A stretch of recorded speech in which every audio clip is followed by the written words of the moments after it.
to the Coast, Volume 2, Part 2, workouts number 2s, and the CrossFit Games. Albany, New York, CrossFit Games, right in our home area. Let's go, baby. I know. Family vacation. It's going to be lit. I was going to say, it was like the good old days when we lived in California and we would drive down to the games in Carson every year. Even, although it's going to be way closer. Really? Albany's I thought Albany's still like closer than going from NorCal to SoCal. Oh, that's good. Yeah, dude. It's 3 hours. It's going to be lit. Nice. Going to go to the CrossFit Games for a vacation. Be fun. Anybody want to come? Harley, no. I mean, also the Masters and Teen games, or age group, I guess. Just call it age group, are going to be in Columbus, Ohio also. They called them divisionals, which I thought was a terrible name. Age groups. You can call them whatever you want. They're age groups to me. Masters. They're masters. The teens don't even count. There's so few of them. That's why, like last year, not to be a hater, but it was cool. It would have been way fucking cooler if they thought about doing it together the first time. Yeah. Also, it made me really sad, and I'm glad they highlighted it. And it's happened more times than not to not have the Masters and the teens together. But the father and son duo, where the son didn't go to the games this year to support his dad because it was on the same weekend, which is great. Like good on him. And like James Sprague and his dad went to the games in the same year also. And then also Brittany Weiss and her mom went to the games in the same year also. And that was on team and individual. So it's like an individual and Masters. And then there's the teens and Masters. There's a lot of examples where they've gone. So like pulling it away, I don't know. And dollars wise and like fanfare. Well, that's what I was going to say. I feel like just for the money, like it's better for them to kind of do one big event than trying to pull out their resources to 2 different events. Yeah. Yeah. And we discussed after the age group games that we went to, after the Legends Masters games, how the community divisions off to the side were more like a sideshow than anything. And if they just put them together, they wouldn't have had to do that for, fundraising and revenue generation. I agree with that, but I also think it's cool. And you can do it well. So Mac last year did you can do it well. They didn't though. Yes.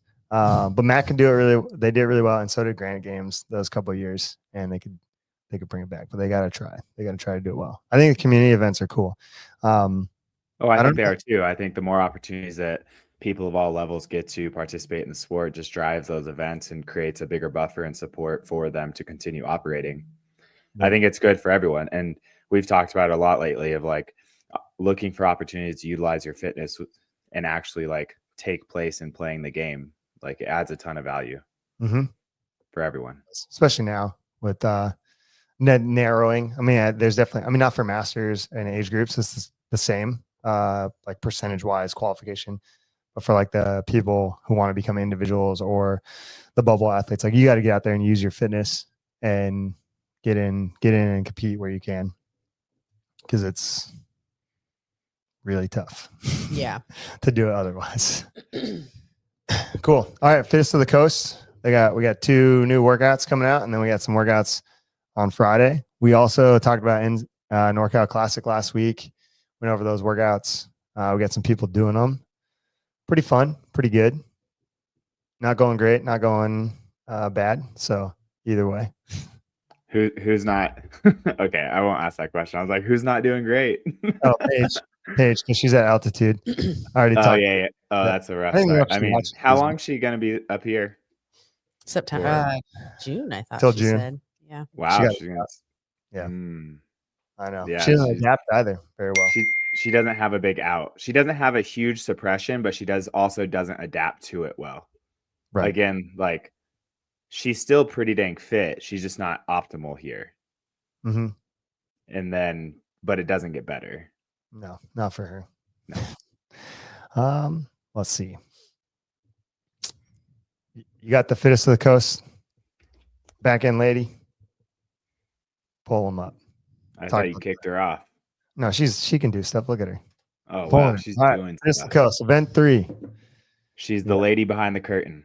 Yeah, Sophia. We gotta like see Beaver, how he's got a cool name. We gotta come up with a cool name for Sophia. It's like just like a nickname, even though his name's Caleb. But we could come up with I some don't know who you're talking about. for Sevon. Oh, Sevon, they whatever. got, yeah, it's okay. Yeah, I don't pay attention to nothing. I'm gonna move myself. There we go.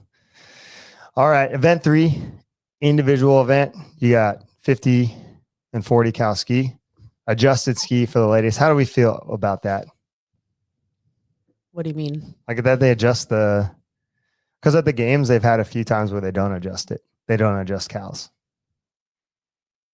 I mean, I don't really think it matters because they're not competing against each other. So Just leave whether it they at 50. do or they don't, yeah. I just wanted to ask. I think they like when they adjust it like that, they are looking for their times to be relatively the same, I guess. That's But fair. it doesn't really Yeah. matter because we're not competing against each other.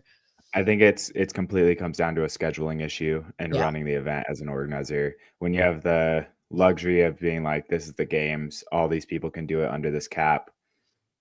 And if they don't, who cares? Like that's CrossFit sort of stance is the fittest women in the world will still be under the cap. And if you're in the bottom 10, they don't really care about you anyways. Yeah. Well, because recently in the gym, I've been scaling the cows on the ergs.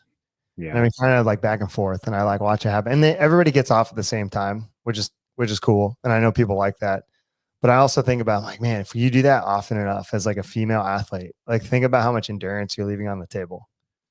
You know, throughout the course of a year, if you have a male athlete, let's just say apples to apples, 100 and whatever, 55 pounds, 160 pound male athlete, female athlete doing the same machine, you know, like you're talking about a talking larger, more aerobically powerful female who is holding higher outputs, but is then essentially beating all of the men off the machines because she only has to do 70% of the calories or whatever it is. Yeah, but just that in comparison of like isolation, like her fitness is not going to be like if she just spent another minute on the machine in that workout and was not ahead of everyone and just accepted that her score for the day in her given class workout was going to be slower, but she just accepted that I'm just always going to do more calories because I'm a more powerful person. Do you think that happens very frequently in a GPP class? Yes. I watched it 4 or 5 times happen today.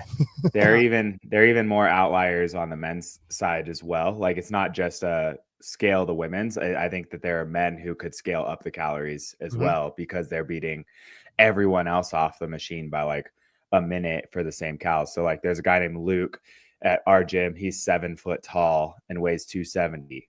I'm like, dude, you should be doing like 20% more calories than everyone just because he takes top 3 in the Rogue 50 cal Echo Bike every year. That challenge. He takes top 3. He does it in 22 seconds.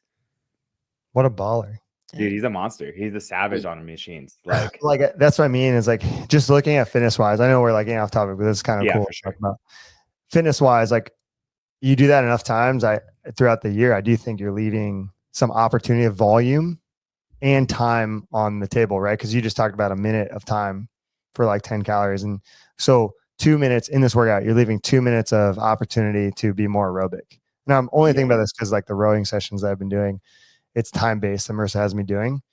And it's like, oh, the 5 minutes that I'm rowing for, you're not going to be in a CrossFit workout rowing for 5 minutes really ever, like in a CrossFit competition or like the open, just because there's not a lot of time. There might be the one-off outlier, but if I can push out my 5 minutes of work capacity, then when I'm asked to do 1 minute or 2 minutes or 3 minutes of work, I have a huge buffer. So if you're shortening people's time by cutting the calories, you might be shorting them opportunity to like build out their aerobic fitness, suffer a little bit more, be in that zone. I think we've had this conversation before when addressing class programming, class workouts, and trying to provide individualized modifications to people across a really broad audience or consumer. And that's the benefit, the sales pitch for individualized training. But at the same time, like to your point about time-based erg work, right? Time-based aerobic work. I'm spending all this time on a bike in the basement. Nothing is like complete 50 calories. It's hold this output for 6 minutes, rest 1 minute, do it again, you know?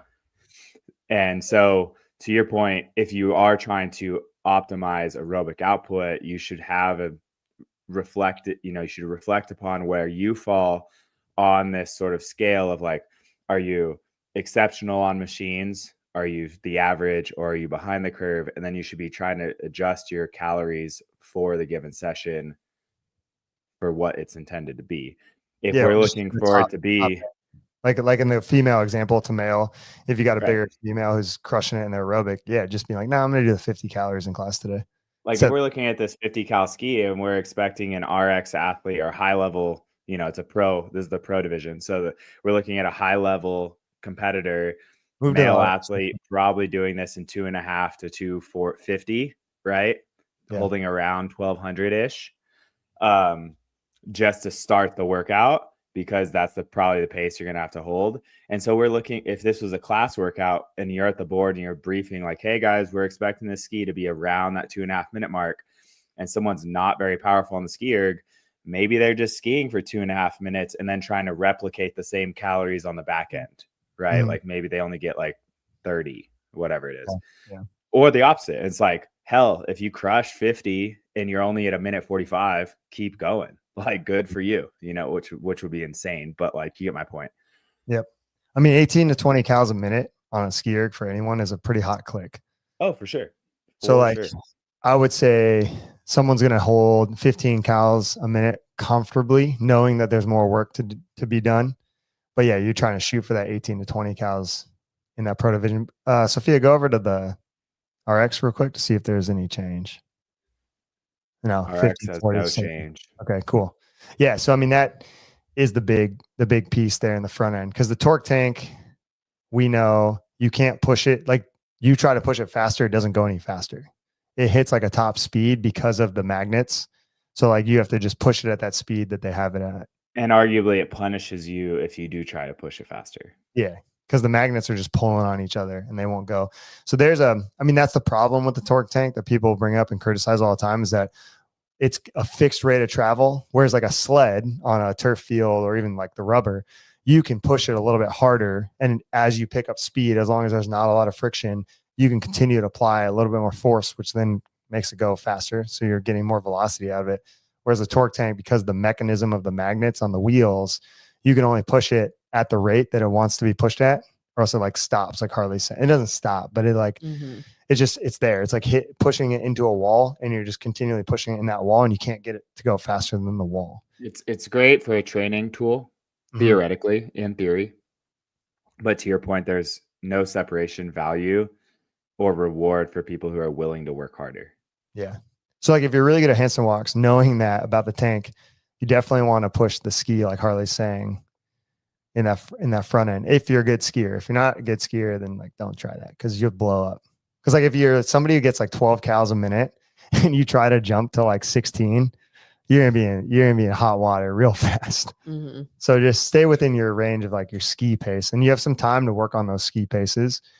Knowing that the torque tank is pretty fixed, you're gonna move that across the floor like most people, and then the handstand walk, 80 feet, 5-foot segments, unbroken. I think go back to the pro. Is it all unbroken?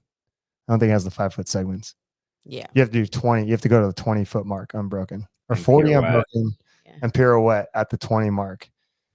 So a higher skill. So like those people are going to be, depending on the deficiency of the pirouette and your speed of handstand walk, you'll buffer out the front half a little bit.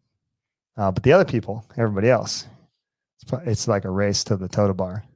They have 50 total bar. Go to the RX. They didn't change it. Cool. Let's keep going. Let me see if they change the total bars. 40. Yeah. Everything goes down once you pass 45 years old and are in the intermediate divisions. Okay. And that's 35, 39. Oh, that's pretty weak for 35, 39.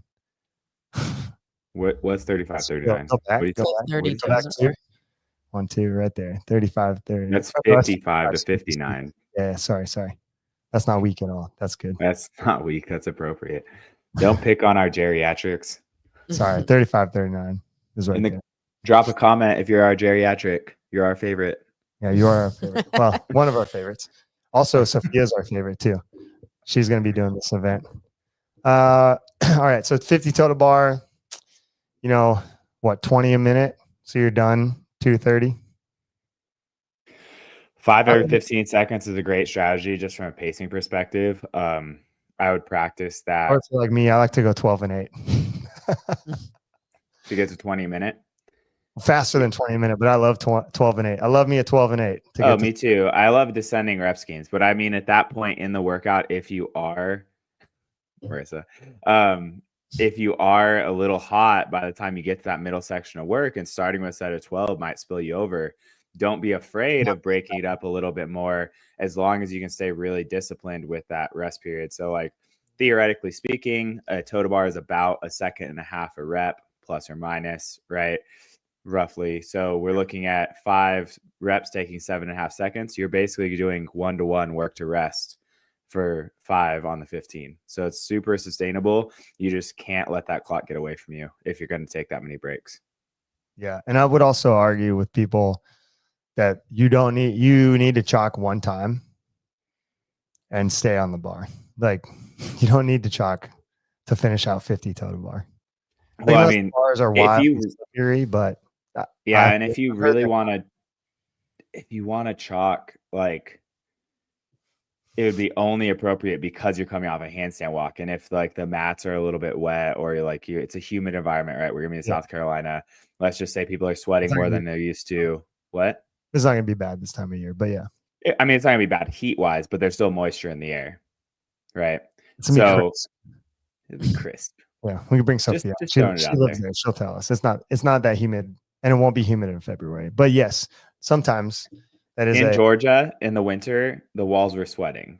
That's Georgia. Okay, it was dripping water everywhere because there was so much condensation in the air. So it's not it out there. It's by the coast. It's gonna be. That's why I'm thinking it's even worse. I'm thinking it's even worse. It's the coastal air.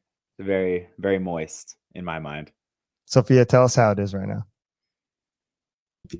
It's what Harley said. It's kind of, I don't know. It's not like as humid, but I don't know. That time of year, like during the summer, it's more like we're not talking about your hair gets out to here. We're talking about February. Right. February is not that bad. Yeah. All right. Perfect. Thank you. See you later. Anyways, I just don't want people chalking too much. I have this pet peeve now because I watch people, and like myself too, come up and coming. I think everybody uses it as a rest break, and they don't need to. They don't need to. And all I was saying was coming off the handstand walk when you're upside down and all your bodily fluids are getting pulled down your arms because of gravity. We're saying the same thing. In that one moment, if you need an extra 10 to 15 seconds to compose yourself, grab that chalk, take care of it. But then from there, once you're in your cadence, once you're in that rhythm of work to rest, you just need to stay in it. Yeah, we were saying the same thing. I meant like after that, once they're already on the bar, you do your first set. Don't be trying to reach down for chalk, wasting time. Think about how you're going to do the next set. Like stare at the bar or just something. Spit on your hands. You'll be fine. Be engaged. I want you to be more engaged. Every single one of you guys, I want you to be more engaged. Yeah. Okay. Stop trying to get away from the workout. Play present. Yeah. Focus on the task at hand. All right, and then the second set of handstand walks is going to come down to how good you are at handstand walking. Me, I look at this workout, I would suck. Oh my God. Ugh. I suck so bad at handstand walks. I agree you would suck. Yeah. I'd lose the race on the ski, but I think I'd be fine everywhere else. I struggled. Wait, you agree that you would suck, or you agree that I agree that Todd sucks. Oh. Yeah, handstand walks. Oh, good. I need to get to the toe to bar so I can just mollywop people. That's when you'll make your time up. Exactly. I would just do 50 unbroken because I'm so bad at the handstand walk that like I'd be well rested going in. You'd also be 5 minutes behind everyone. Exactly. So even going unbroken, you wouldn't save any time. Oh my God. Marissa, all right. Program this workout is pretty lit. She already did yesterday. I did a 36-minute workout, not this same one, but had handstand walks and just like blew me to smithereens, but I was trying damn hard. All right. Dude, this is 160 feet of handstand walking. Why is that? Like, that's average. That's not even low. That's a low volume. Yeah, see, she knows. My coach knows. Look at that. You'd also be screwed going into the handstand walk after the 50 total bar unbroken. Yeah, that's why I would just send it. Just be like, then everybody like, oh, that guy went unbroken. Oh, he sucks at handstand and then you walks. just stood there. Yeah. Gotta rest, everybody. But, all right, what's the next workout? Or are we moving on? And then, yeah, I guess so. The torque tanks, whatever, and then rip on the ski, right? Yep. Yeah. If you were to build a progression, we do have a couple of athletes who are going individual, and I mean, you can play around with the ski, definitely get more ski exposure. The tank is whatever. Like, I know people are going to worry about it and all this and that, but like, you've pushed a sled before. It's not a big deal. You've done toes to bar. It would be like asking yourself, even though we're joking about my handstand walk density and ability, it would be working that. Like, I have an athlete in the gym who qualified, and he's one of the general members. And, you know, I gave him a general handstand walk progression to build the volume between now and then. Because that's really what it's going to come down to, is trying to get to the 160 in a training session and beyond. So trying to get to about like 240, maybe even 300 feet. Simplest thing I had him do is every 90 seconds, you're going to do 40 feet. And he did 8 sets today to do the first 160 feet of walking. And I was like, just do that a couple times a week for the next 2 weeks, and we'll like reevaluate. I don't do any one-on-one programming for him, but he is in the gym and we're giving him guidance. And if that's you and you don't have a one-on-one coach, that's a really easy place to start. It's not perfect. You're not going to adapt to it. You might specifically adapt to that really fucking easy, and then, you know, you're off to the races, but everybody's a little different. So that's a general basic progression to help you out. So I gave, for someone who can handstand walk pretty well, right? Has that volume in their bag, you know, no problem. No major problems anyways, ideally. What I did as the first exposure, because they don't have consistent access to the torque tank, they're going to go to a nearby facility and use one. I wrote in 4 rounds of essentially a third of this work. So they'll end up accumulating a little bit more than the total volume.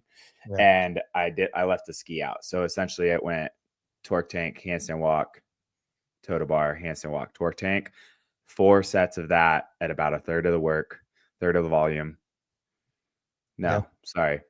Either way, 30. That's a good like start. And then rest 1-to-1. And then we can feel the movement combinations, accumulate a good amount of volume, and see sort of where the problem areas are. How that handstand walk feel coming off of a medium dense set of toes to bar. It's like you can form a conclusion of how challenging that's going to get once you're in rounds 3 and 4 of those intervals. Yeah. And then depending on how they adapt, you're obviously going to increase either the intensity or the volume, right? Right.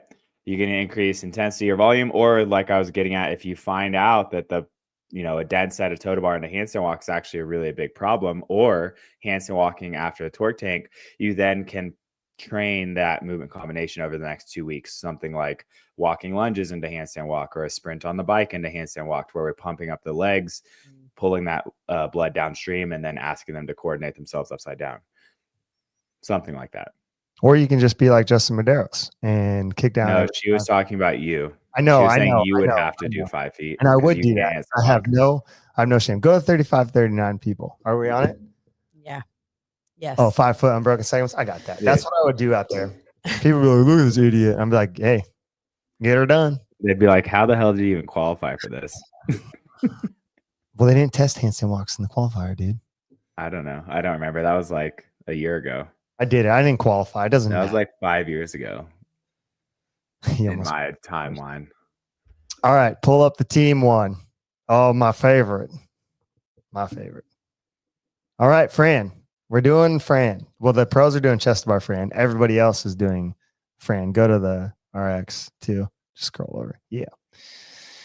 Pull-ups and then keep going. Let's see the other people. A drop in reps, 30, 15, 10, 5. Cool. 36. What group is that? That would be my group. Dang. Okay. 30. Okay. Oh, man. What group is this? They're doing 15, 10, 5. Oh, novice. And then why are you a hater, dude? Go back. That's the geriatrics again, dude. The 55 plus. Yeah, so easy. You keep attacking these nice older folk who pay us well and are great committed clients, and you just tear them down. Listen, time and time again, man. There's only one way to get John and Melissa Ellis to the CrossFit Games. You got to tear them down to build them up. John, I apologize that your coach is so insensitive. Hey, he made it to the games, dude. All right, it's lit. All right, go to the peoples. All right, so Fran, basically, You got choices to make. One of you guys is going to do 40 thrusters and 40 chest bar, or 30 thrusters and 30 and descending, depending on your age group and your division.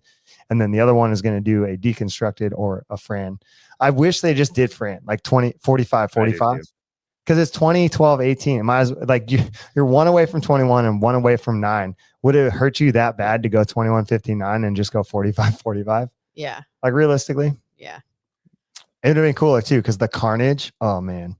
And I know that's not a lot of extra reps, but yeah, I guess you would just choose the person that's got the faster Fran time out of the two, or the person who's more enduring would do the 40. I'm going to just do the extra reps and make it Fran and see if I can PR out there. That's a good plan. You're out there for fun. What's the judge going to do? So like, you're done. You're done. You're done. Like, no, I'm still going. I'm doing Fran. I'm doing Fran. Guys, Oh, have you ever done that 45-45 of Fran? Yes. Yeah, me too. It's Back actually in 2017. It's easier, in my opinion. It's easier than Fran. Similar to like Jackie, I feel is like pretty easy because of the chip through format. Yeah, I remember doing it and getting to like 35 thrusters before breaking and just being like, Why did you do that?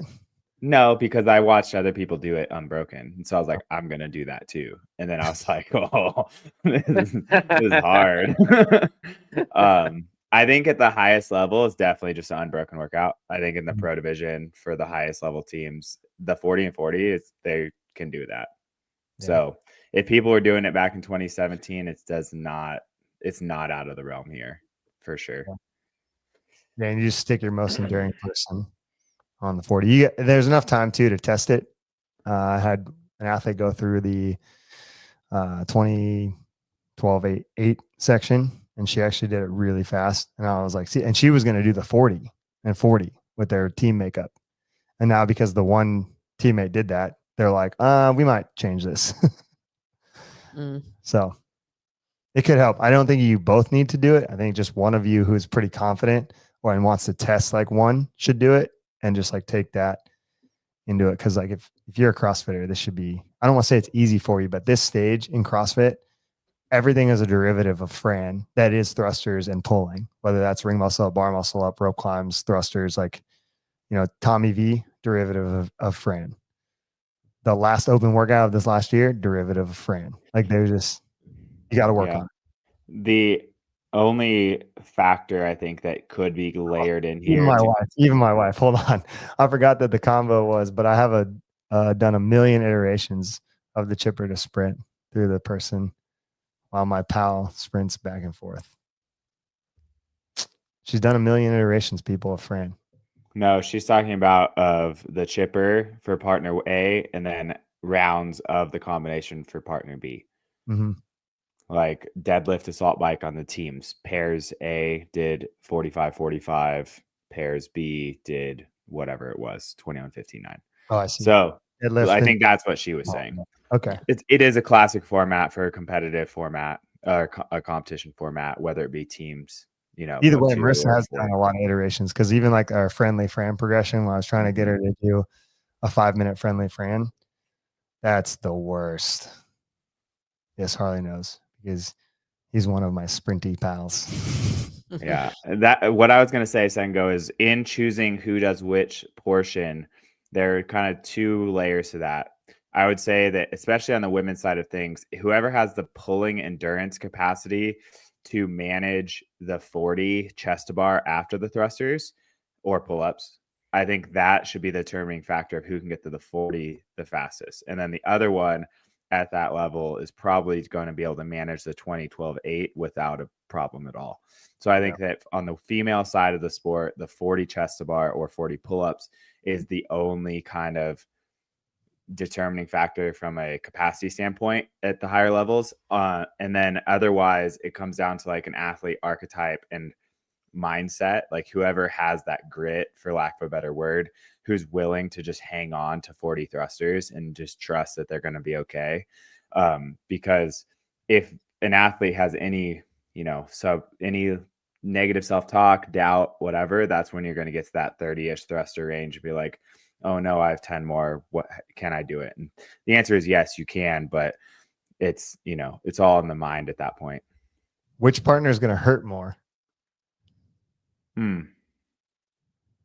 think it's second person. I think the second one, but you're trying to move way faster than the first. But mentally, it's easier because you have smaller sections of work. I think metabolically, you'll probably feel muscular fatigue creep in sooner because you probably won't feel the 40 thrusters until the last 12.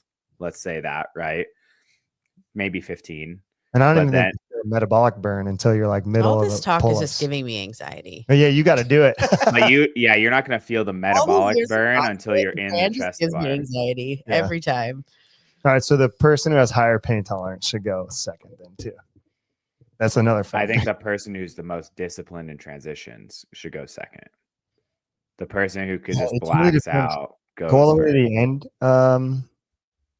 Sophia, is there a floor plan on this one?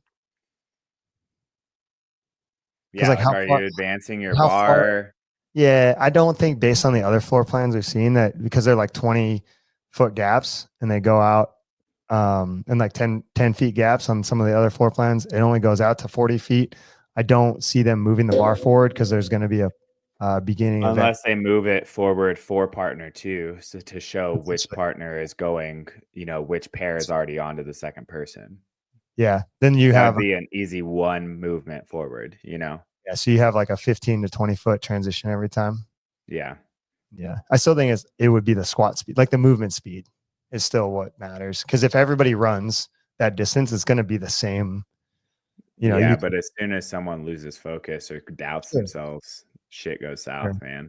It's such a short workout. I beat Meg today in a PVC pipe thruster off.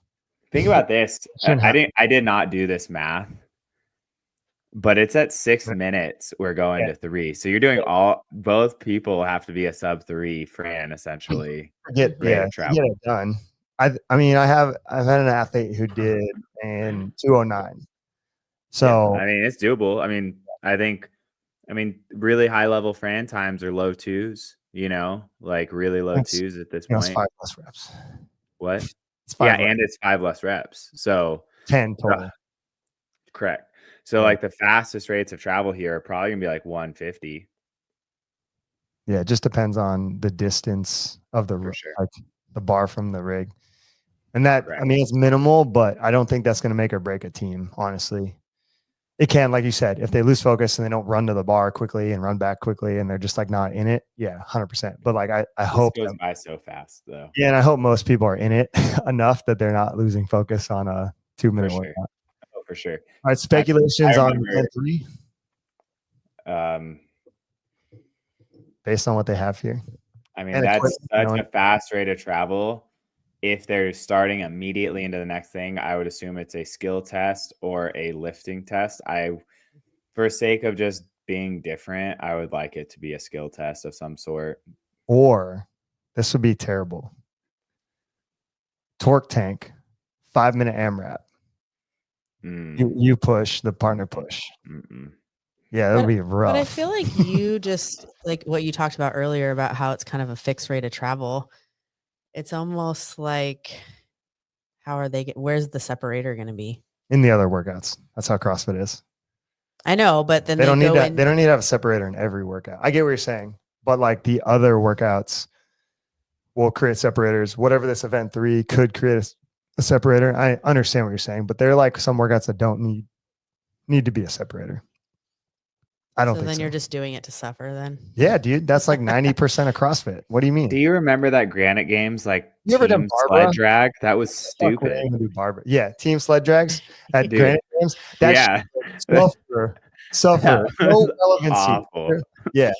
Dude, why do they make them run at the beginning of the CrossFit Games or bike for 40 minutes around on grass on friggin' fixed gear bicycles? Because they want you to just hurt and beat you down. That's part of CrossFit, man. Okay. Yeah, I could see party. I could see just a 1 rep max clean and jerk. Just putting it together. I'm just going to disagree with Marissa on the thruster. Let's see. Just to disagree. I think it's definitely a viable option. It'd be sick. A 3 rep max thruster, require some repeatability in there after just blowing your legs up, rather than just like expressing it one time. because it makes it exciting. It makes it really exciting when someone It's gets just- stuck on their last rep of lockout with one arm bent and one arm straight and just holds it over their head for 5 seconds like Thanks, this. Marissa. Yeah, dude, she's coming back. She did that Grand Games event. No, the last one about the bleeding of the face. Yeah. Oh, that's the other event. But yeah, the Grand Right. Games event Harley brought up. Dude, 2 people on Oh, the, dude. the poles of the Granite Games. What a time to be alive. Dude, rec bags. That was a thing back in the day. Remember those rec bags? They were That's like, what she's sandpaper. talking about. Yeah, no. They Trying to like rip my left face off. is what- everyone bloody with blood blisters and no skin on their lips, chin, necks, and Yes. Heather. shoulders. I got a That's picture what of Heather. happened to Like, me. Terrible, dude. you just like ate a human being. Just It tore was her pretty, up. It was pretty savage. Yeah. I got a photo It's- of her walking. She's like, Harley, send Sophia that video so she can pull it up on the screen. What video? Oh, the 3-rep max thruster. Dude, that was a good one. So crazy what I dude. was referring to, Get crazy, Cody. What do you got to say? Get crazy in the chat. How crazy you want to get in the chat? As crazy as you want, dude. But yeah, those are all good options. I do think the torque tank thing would be fun because metabolically, someone's gonna be so trashed, and then, or like you got to do one person does a pass and the other person does a pass and one person does a pass, and you just do that for 5 minutes.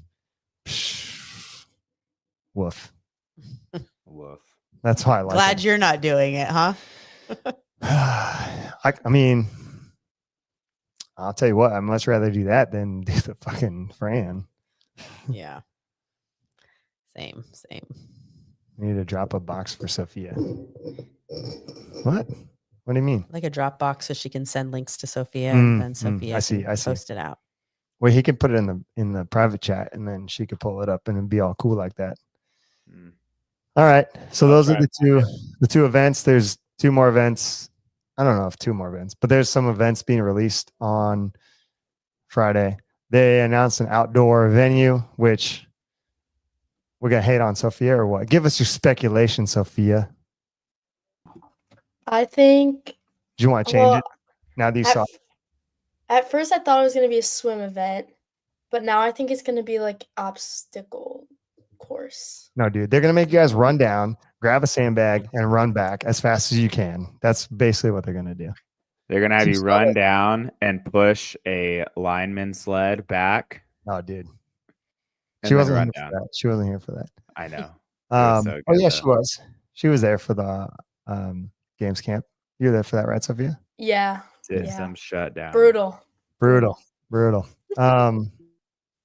Yeah, Sophia, that was gonna be swimming, but I mean they could. It's just too big of a production. Like even watching the games, them do that at the swimming pool, it's just really tough. Even in Masters, like they're on site at Arizona with that swimming pool and like the amount of people. And it took the whole day for that first day to do the swim, basically. I mean, they did event in the morning, but then like the rest of the day was people swimming in the pool. And their swim was only 10 minutes long. It's just really hard to do with a lot. Like, I mean, look how many divisions there are, everything else. Not saying it can't be done, just saying with having a 1.5 day comp for individual and 1.5 day comp for teams, that's probably not going to happen. So it's just wishful thinking because Sophia's very good at swimming. Instead, it's going to be something very terrible where you got to pick up a sandbag and run your little booty off. Harley's still looking for this stuff. All right, Cody, maybe Harley knows what tucking is. You need to read it. Dude, Oh, I do it on my bike every day. I know Marissa's getting her squat back. How about I tuck? Oh, I get it. Okay. Yeah, 275. Cody just runs out there in a wig. Be funny. I don't even think they would stop you at this point. It's all for good times. All right. That's pretty much it. That's the excitement. We have a camp this weekend. Harley's going to get this video. Yep, got it. Okay, send it to Sophia. She'll bring it up. 1 sec. But Oh no. All right, I'll figure it out. what else we got going? What else happened in the CrossFit space? Can't have frog grips, you know? Mhm. Dumb. Technically, you can't have grips that have a rubber composite. So that's only in-person competition. You could use those in the open. Is Why? your- Because they won't know or see them or what? Yes. Oh, I don't okay. know. The rule book just says that in competition you can't use those grips. They do give you an advantage. I get why. I was thinking about it too because I was looking at I thought for some reason, and I couldn't find it. I didn't do a huge rabbit hole, but I thought in the NFL they did ban some certain gloves for a while. But here's the thing: what I did learn by going down the rabbit hole of the receiver gloves in the NFL, essentially the rubber that's used is not a solid state. And so like when the ball hits the rubber with kinetic energy, it flattens it like the same way when you hit a golf ball and the golf ball flattens and then it expands again and it takes off and it uses the kinetic energy from getting hit by the club. Same thing. So when the ball hits the glove, it expands and basically like grabs the ball when it contracts again. It's pretty crazy. I don't know how that helps you with your grips, but I just know that the rubber holds on to the bar a little bit more easily. But it was pretty cool. Going down a rabbit hole, learned something new about wide receiver gloves. Because I was trying to see if there was a rule in the NFL. Because everyone's like whining about, oh, you can't use these gloves on a person, blah, blah. And I get it. But they also make other gloves or other grips, frog grips that you can use. I don't. So whatever. All right. How do you want me to get this video up here? You could just send it to the private chat comments.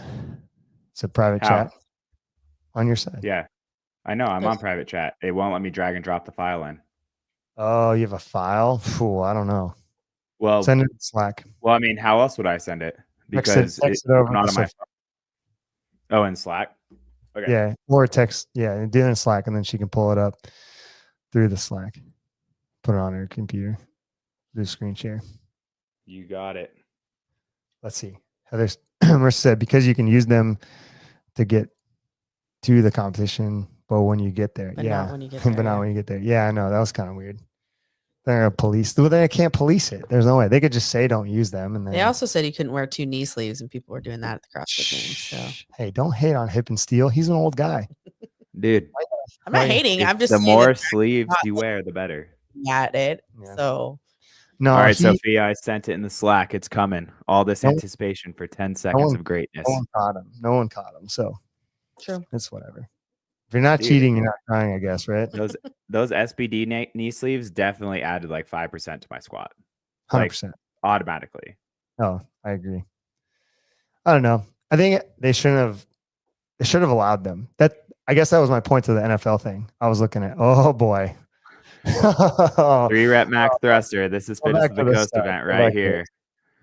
Here he goes. Dude, longest press of all time. Bro.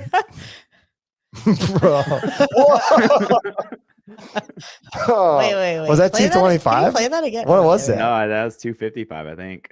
Because it's reds and 2 greens. So it's 155 plus 100 pounds. Oh, rep. That's 255. Yeah, that was my. Oh, yeah. I almost died. Dude, that's like Dave Castro's deadlift. Oh, jeez Louise. That was rep 3 of a 3 rep max thruster. I hope that that's what they put in Fitness of the Coast, just so we see that in real time. Now that I saw that, I do not hope they do that. People will die. I can't stand it when I watch it. I'm like, oh, no. Even though it's funny, but it's not good. Well, someone could get hurt. That was the first year of NorCal Classic. Speaking of NorCal Classics qualifier, it almost tore your ACL, dude. That was wild. 5 rep max deadlift. Like, what did they say to you? Like, rep max thruster. Was there anyone there at TTT? Like, did anyone be like, no, I was alone. Oh. I think maybe Adam was there in the background. What would you have done? Like, if you got hurt, what was the plan? Crawl to a phone. Crawl over to my phone that's filming me, and then like be like, "Hey, I fucked up." Hope someone sees you on the camera. Like, what? John, help! Oh, jeez. Oh no! Just start screaming for help. Life alert! Life alert! Back in my day, I thrustered 255 for 2.9 reps. Oh, jeez. Marissa sent the sled video. Oh man. We're just reminiscing right now, guys. So thanks for enjoying the show. Messed up. This is how we do it. Marissa, you can send the sled video on the Slack, and our lady will handle the business. Apparently, Slack is the move for uploading Worked. files. She was able to do it with Harley's. Oh man, I've tried to turn this off and silence it, that she could not text me. I don't know what's going on. Break this computer. All right, All what right. else we gotta look forward to other than rubbery grips, I don't Albany, know, New York, avoiding getting stabbed, and What? then Come on. I heard rumor that someone got stabbed at the regionals in Albany back in the day. Cool. Okay. Like that was a real thing. Oh. I've only been to Albany a couple times. I visited a gym there. Just some guy I knew through Instagram worked at a gym there. CJ actually went with me. It's going to be 3 days, which I like. It's only 3 days. Yeah. Mm-hmm. Yeah, I like that. Wow. No, it's How good. do you feel? Okay. How do you feel about it? I like it. I'm gonna be a spectator. I love it. I don't want a million days. I hated it. I'm saying from the greater I feel the same. state of the sport.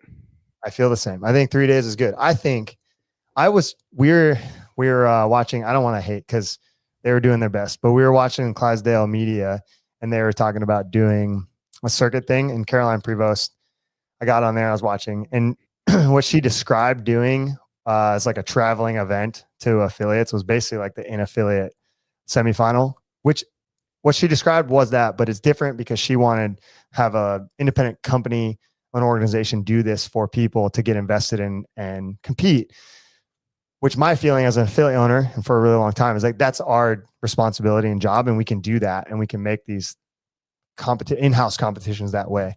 The wrinkle was that they would have like elite athletes come and compete.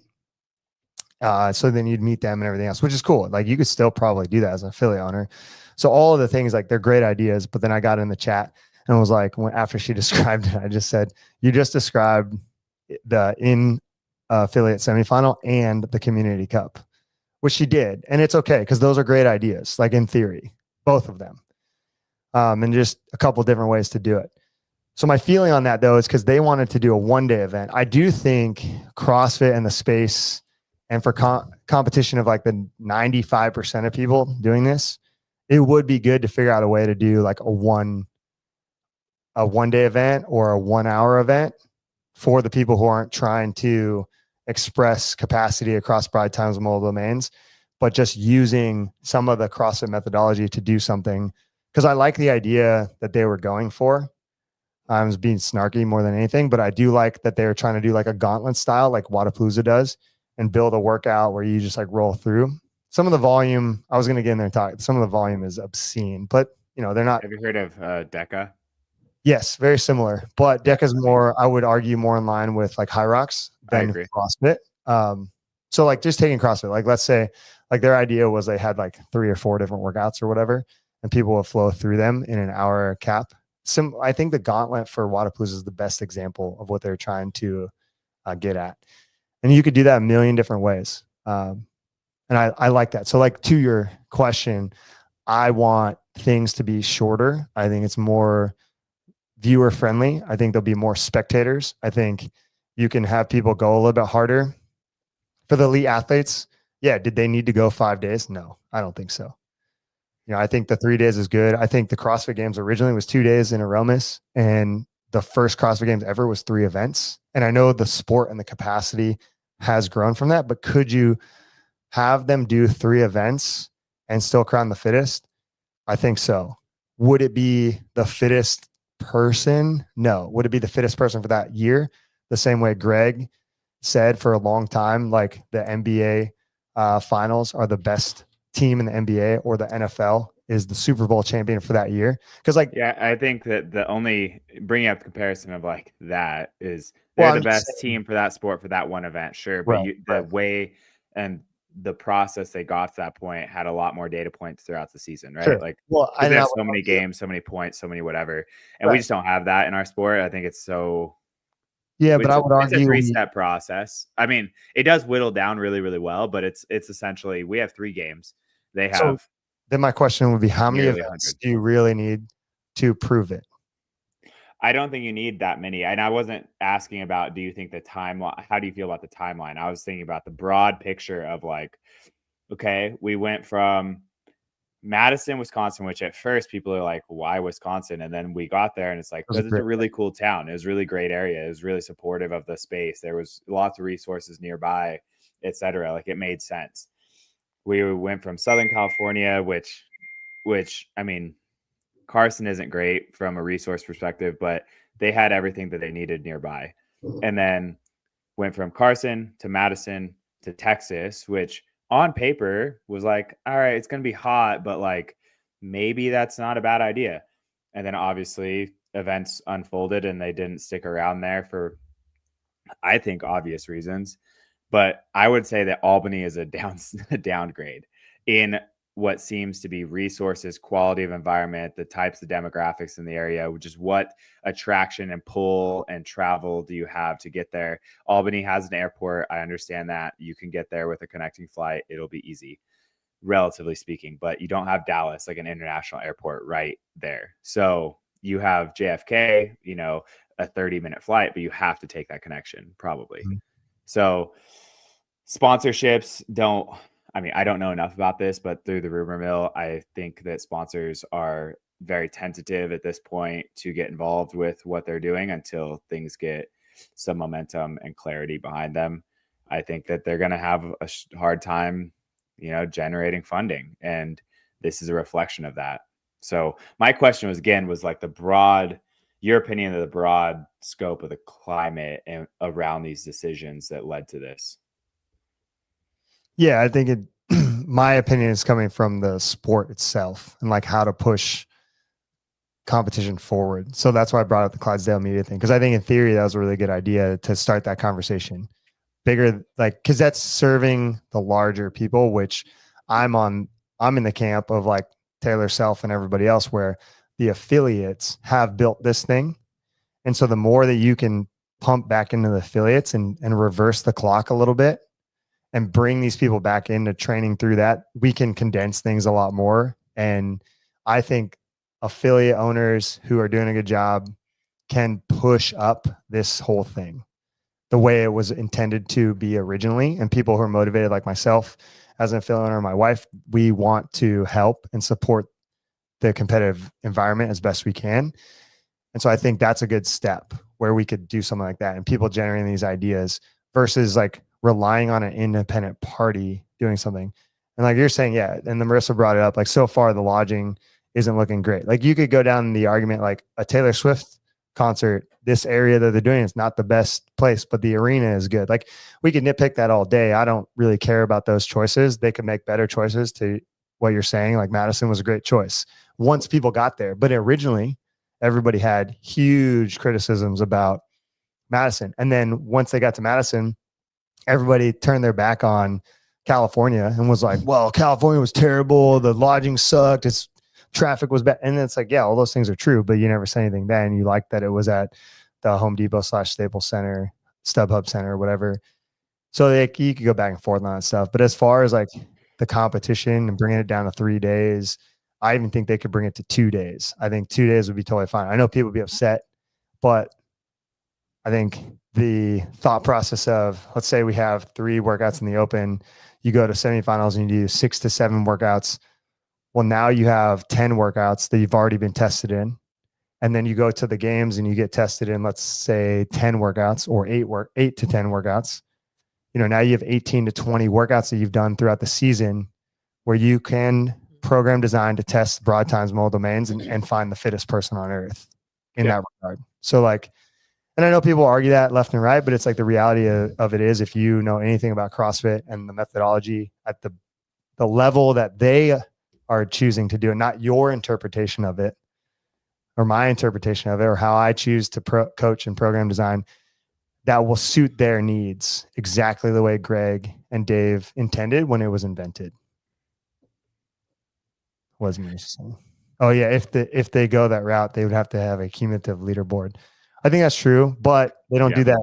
Like they don't do that now, and I think they haven't done that ever before, and I think it's worked pretty well within context. I mean, there's always the argument of so and so got a flu and didn't have a good performance at their one opportunity to compete, but you know that's just the unfortunate nature of an elimination style season. Sure. Yeah, I was just curious about what if you had other opinions on the current state. I think that we do need more opportunities to compete, and it kind of goes back to where we started this conversation earlier on, and in the call. I think the affiliates should take the load of that. Yeah, I wasn't even talking about CrossFit as an organization. I'm saying, like, I think that there are lots of other great events throughout the season. There's, the World Fitness Project. I'm interested to see what happens there. I have no idea. I think that CrossFit as an organization and the affiliate model is probably not going anywhere anytime soon. The specific governing body, the CrossFit specifically ran sanctions of the sport might go away. But that'll go away well before the affiliate model goes away. So I think that even if that was to go away, people would just turn and look to the other options out there, whether it be High Rocks, Desert City, those types of like off-season events, right? Oh yeah.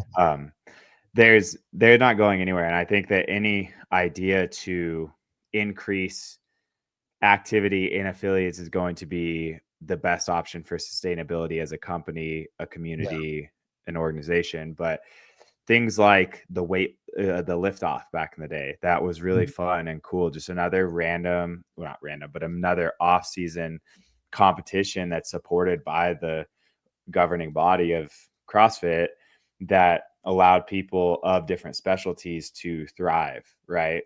Or at least encourage engagement with them. So I think we could do more things like that, whether they be gauntlet style or short little events, just like a couple little tests here and there, throw them on a leaderboard, crown some winners, and send them a $500 road gift card. I don't know. Like something like that would be cool. It would just drive engagement. And I think that we've lost those opportunities and the excitement around, like, we're doing another announcement that is not the open, right? Like the invitational, the lift off's the only other one I got. There was the pairs, there was the team, thing that they did. Remember Noah and Travis did that team series. Yeah, we did the team series at Curry. It was great. There were so many opportunities, and there's none of those thrown down from the heavens of our Lord and Savior Greg Glassman anymore. So that was a joke, obviously. Yeah, I think it was more Dave. But anyways, I think you're right, and that's why I brought up the Clydesdale media thing, because I think they're right too. I think, and we could like go through the approach and argue those things and those specifics and like experiences. But I do look at the model of High Rocks, because we are a High Rocks training facility right now. And we have a lot of people who like that, and they like that because they want to compete and push themselves and have a tangible goal and come in and have purpose to their training every day. And I like that that's giving them an avenue, just like when I coach people in running like marathons, and now Harley, you're doing the cycling, like you have a purpose and intent behind what you're doing, which allows you a little bit more of motivation on the days that you don't want to do it. And then you have to look at like, okay, well, how are those organizations successful, right? You look at High Rocks and they're putting on these events. It's easy for them to do because you rent out a convention arena and then you run the same thing. And the ones in the US and other countries, you just keep using the same equipment. Like those rowers, ski ergs are going to last forever. They're the same kettlebells. So they've now made it really easy financially, and you just move these things from place to place. When I think of that and how they did it business-wise, how would it be the easiest thing to run competitions in CrossFit through CrossFit? What is their arm? Affiliates that are already equipped with the equipment, majority of the equipment needed. And I would be totally down for that. If CrossFit was like, hey, we're going to start this thing, you guys are going to run a comp this way, I would totally listen to whatever they wanted to do, because it can generate money for me and our gym, build notoriety. We enjoy competition, and you could select these things. And I would argue right now, Dave alluded to it. And if you're an affiliate owner and have enough space, I think there's an opportunity for you to try and become one of these like in-person semifinals or sanctionals or whatever they're calling them.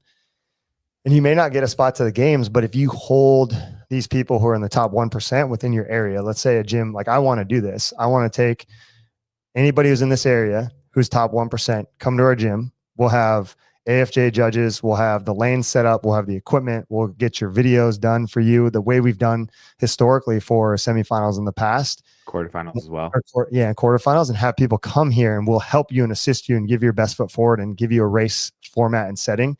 And if we can make that grow, one time a year, we're going to tailor things towards the competitor and give them a good experience and, try to do things where it's like, hey, what if we can do jerseys? What if we can do a live stream? What if we can do, and like keep pushing it forward within our affiliate. I think that's something that a lot of affiliate owners could do and capitalize on if they have the resources, time, energy, and desire. It's really interesting. Do you remember Granite Games Throwdown? I know we keep bringing up Granite Games, but like it was an in-affiliate comp that happened all over the place. They just threw them a banner. They shipped them some merch that was all branded similarly. And they were like, here are your workouts. This is all you have to do. I mean, yeah, that would be, dude, that would be sick from a CrossFit perspective. Because if CrossFit was like, hey, here's the logo that's going to go on the jerseys that you got, and they already make it, and all you have to do is put someone's name in the place of the name.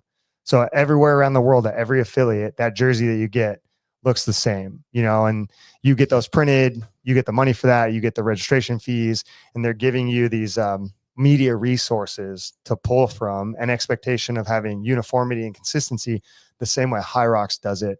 And they have all these little arms and pockets all over the world already because Greg built. And then with that media, you just send it to your local print shop that you can support small business, and then it drives the economy all over the place. Yes. And it builds networks and relations between not just the affiliate to the governing body, but then the affiliate to their local businesses, and then creates a bigger footprint in their community.